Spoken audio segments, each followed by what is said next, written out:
And Now, this is interesting. As he's speaking, you're seeing a lot of swallows, a lot of hard swallows, which means that he actually is feeling stress. He also started to say more and cut himself off.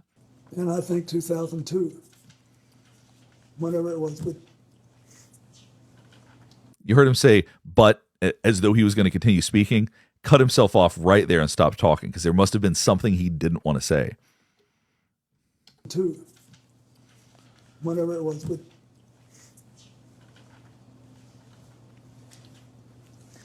And you can tell by the way he's looking right now, that's a way of saying, I'm done speaking. It's your turn. mentioned that your first memory of interacting with Mr. Epstein was on your first trip. Which trip specifically?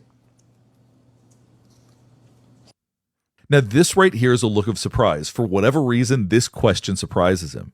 Now, whether or not that's because his interactions with Epstein predate the first trip, there's something about this that he didn't anticipate, even though this seems like it would have been an obvious question. But this looks like a very genuine reaction of surprise right here. Which trip specifically? I'm not sure which one it was. Which one was the first? I took all or parts of 4 or 5 trips to Asia and Africa and one to Northern Europe on Mr. Epstein's airplane. What you're noticing now, he has his hand on his chin, acting like he's thinking. He's not making very good eye contact. Now, eye contact for most people, if I didn't know them well, I would say eye contact is variable. Some people feel very uncomfortable with eye contact. Former President Bill Clinton does not feel uncomfortable at all with eye contact. He's actually got very direct, very clear eye contact. But what you're seeing here is that when he's providing a lot of these responses, he's continuing to look down. Right now, we're seeing him obscure his face a little bit. There's a lot of discomfort here as he's talking about this. And once when I was in Florida,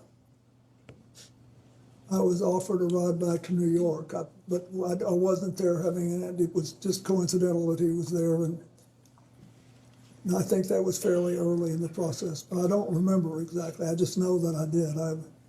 I took one flight back from Florida to New York.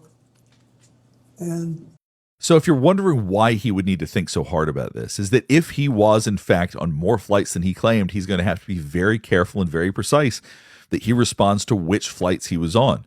Now, it seems like it'd be obvious. Well, of course, he's going to remember which ones he said he was on versus which ones people don't know about, but that can get confusing in a situation like this. So when I see his hesitancy, to me, that says that he's trying to be selective about what he says. all are part of several other, I think 4 or 5 trips. So you may also be noticing that right now he's speaking with one hand. Now, typically he's someone who's emphatic, who uses both hands, who's very open. So he's someone that's going to want you to listen to what he's saying. You're not seeing so much of that right now. One arm, one hand tends to be less committed than both, particularly for somebody who typically speaks with both hands. Africa, Asia, and one to Northern Europe. Testimony today that you have no independent recollection whatsoever of the circumstances. Now, you may be noticing the shaking. He's been doing this throughout. I do think this is more age related. I don't think that it's because he's so nervous right now that he can't not shake. Briefly describe the nature and extent of your relationship with Mr. Epstein.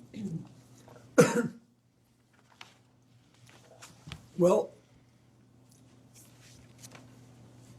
sometime after I left the White House, either in late 2001 or early-ish in 2002. He looks so much more uncomfortable than I've ever actually seen him look. He's someone that seems almost impervious to stress when he's out in public, when he's giving speeches, when he speaks in front of Congress or used to. So to see him like this, it's very interesting. He very much appears more defensive than I've ever seen him look before.